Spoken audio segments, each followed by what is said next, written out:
صبح بخیر کدبانوانی عزیز. طرز تهیه قروتاب.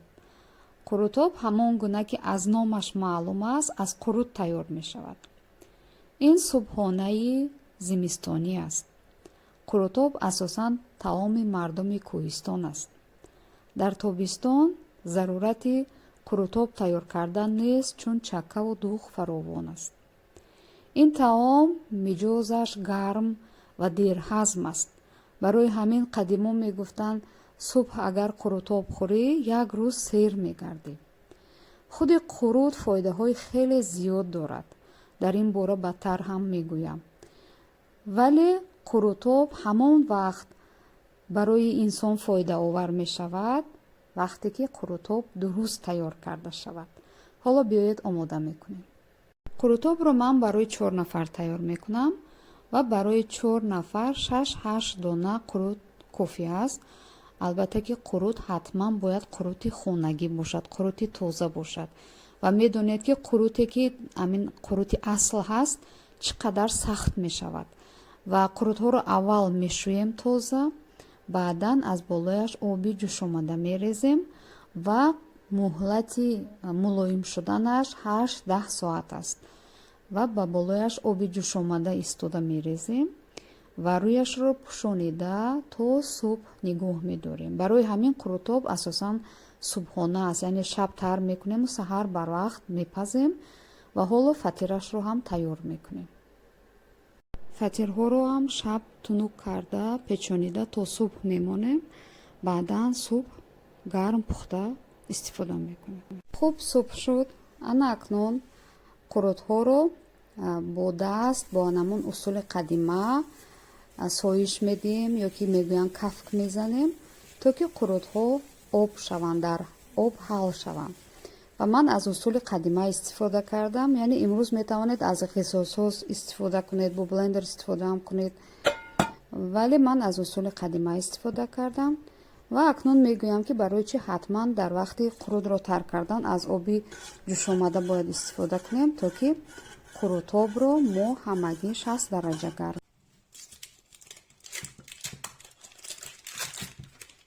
مسکه رو آب میکنیم و بعدا آب که شد آتش رو پس میکنیم، میگذاریم که مسکه داغ شود.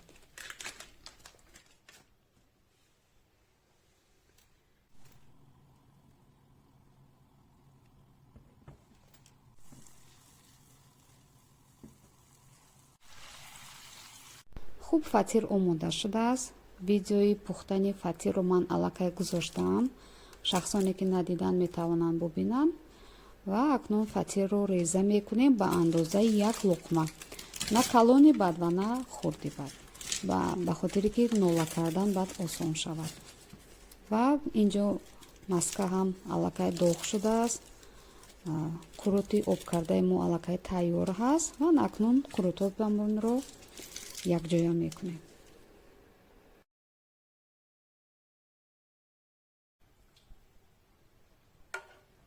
و اکنون از بالای فطیر قروتی آب کرده رو میریزیم و بعدا از بالای آن خام پیاز میگذاریم.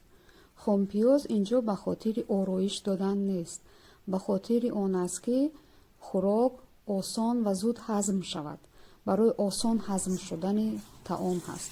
و از رویش وابسته به خواهش مثل من یا روغن زرد یا که از روغن صغیر هم استفاده میکنم، این وابسته به خواهش خودتان است.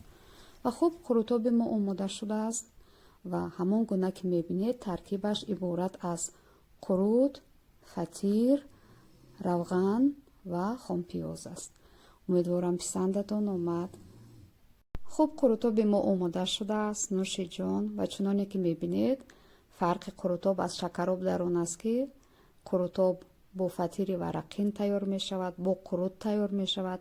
در آن کبوتی و پمیدور و بادرنگ استفاده نمی شود و این طعام زمستانه هست.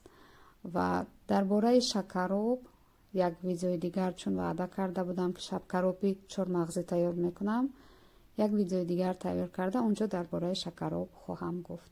امیدوارم پسندتان آمد. تا ویدیو دیگر، دستور طعام های دیگر، خداوند نگهبان ما و شما. تشکر زیاد.